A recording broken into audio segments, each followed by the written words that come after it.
সবাইকে অনেক ভালোবাসা প্রণাম জানাই। আজকে চিলড্রেন্স ডে। সবাইকে, সমস্ত ছেলেদের, বাচ্চাদের, শিশুদের জানাই অনেক অনেক আদর তোমাদের। আজকে ভিডিওটা শুরু করছি ঠিকই, কিন্তু মনের অবস্থা তো খুবই খারাপ। মা রয়েছে আজকে ব্যাঙ্গালোরে, আজ 8-10 দিন হয়ে গেল। মায়ের সঙ্গে কথা হচ্ছে, সবই হচ্ছে, কিন্তু মায়ের কষ্টটা তো আর নিতে পারছি না। শুধু দূর থেকে দেখছি। ভাই আছে, আমরা ভাবি যে আমরা ভাই বোনেরা আছি বলেই আমরা এখানে চুপ করে থাকতে পেরেছি। এক ভাই সেখানে আছে মায়ের কাছে। তো সে মেয়েরা যতটা কষ্ট নিতে পারে, ছেলেরা তো অতটা পারে না। ওরা ভেতরে ভেতরে একদম ঝাঁঝরা হয়ে যায়, কিন্তু বাইরের কষ্টটা অতখানি প্রকাশ করে না। আমার বড্ড কষ্ট, তাই নিয়েও আজকে ভিডিও করছি, সবার কাছে এই কষ্টটাকে শেয়ার করে নেব বলে। আজ বৃহস্পতিবার। আমাদের গ্রামের দিকে এই বৃহস্পতিবারটাকে ভীষণভাবে পালন করে। তারপর এটা কার্তিক মাসের শেষ বৃহস্পতিবার। সব দিনের মতো এখানে কি করে, সব বৃহস্পতিবারের মতো নিরামিষ খাওয়া দাওয়া হয়। তাই আজকে চিলড্রেন্স ডে, বাচ্চা স্কুলে যাবে, তাদের সেখানে খাওয়াবে। তাই সে বাড়িতে খাবে না বলেছিল, কিন্তু নিজেদের তো খেতে হবে। সে সকাল থেকে অনেক কিছু হয়েছে, তার মাঝখানে যতটা করতে পেরেছি, অনেক কাজ ফাজ থাকে সকালে। সেটা হচ্ছে এই কেক, একটু চা খাবে বললো, আর মুগ ছড়া যেটা রোজকার রুটিনে থাকে ওইটা ভিজিয়েছি।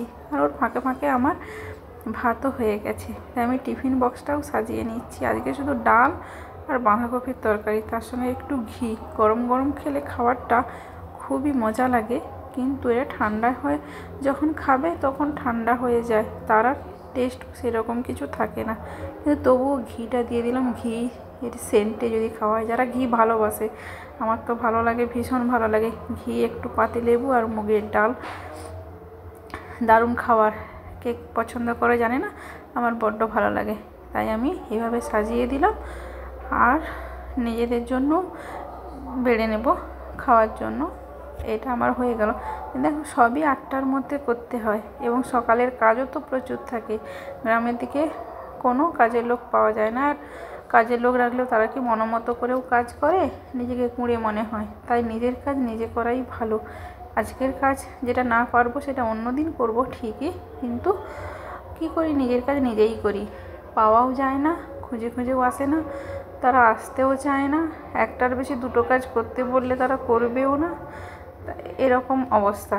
তাই নিজে করে নিই। তারপরে পয়সাও একটা ফ্যাক্টর, যে অনেকটা টাকা তাদের সাধ্য মতো হয়তো আমরা দিতেও পারবো না, তাদের মন ভরবে না, চাহিদা অনেক থাকে, আমরা দিতে পারি না।